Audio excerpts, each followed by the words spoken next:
Jangan lupa subscribe channel kami, like and share.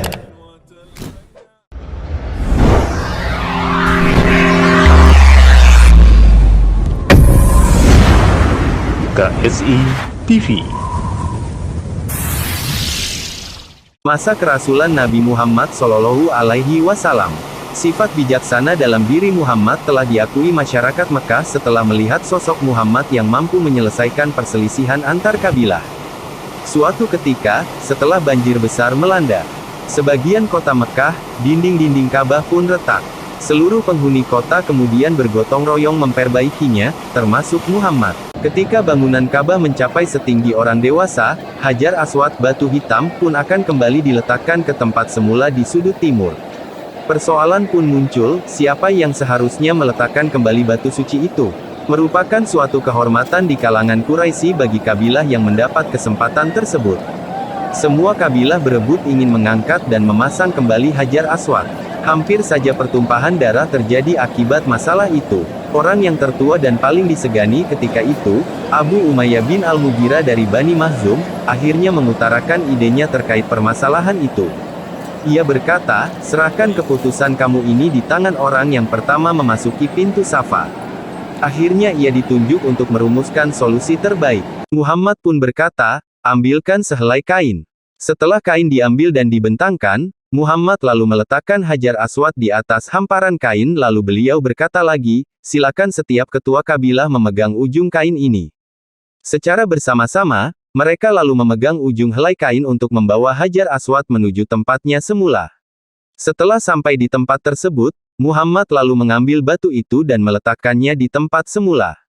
Dengan pendapatnya yang bijaksana, perselisihan dapat diakhiri. Setelah peristiwa itu Muhammad diberi gelar Al-Amin, artinya orang yang dapat dipercaya. Setelah Ka'bah selesai dibangun setinggi 11 meter dan diberi kain penutup, berhala-berhala Quraisy diletakkan di dalamnya beserta barang-barang berharga lainnya. Peribadatan kaum Quraisy masih sama dengan sebelumnya, yaitu menyembah berhala. Sementara itu, umat Nasrani dan Yahudi terus mencerca perilaku Quraisy tersebut. Kondisi ini membuat Muhammad semakin berpikir keras, merenung, dan menyendiri untuk mencari petunjuk Tuhan. Beliau mencari cara mengentaskan masyarakat yang telah jatuh ke dalam lembah kesesatan. Setiap Ramadan, beliau berkunjung ke Gua Hira untuk berkontemplasi. Pada malam ke-17 Ramadan tahun 610 Masehi, Allah mengutus malaikat Jibril untuk menyampaikan wahyu pertama dengan mendekap keras seraya berkata, 1. Bacalah dengan menyebut nama Tuhanmu yang menciptakan. 2. Dia telah menciptakan manusia dari segumpal darah.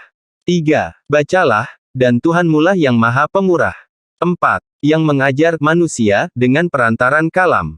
5. Dia mengajar kepada manusia apa yang tidak diketahuinya. Quran Surat Al-Alaq 1-5.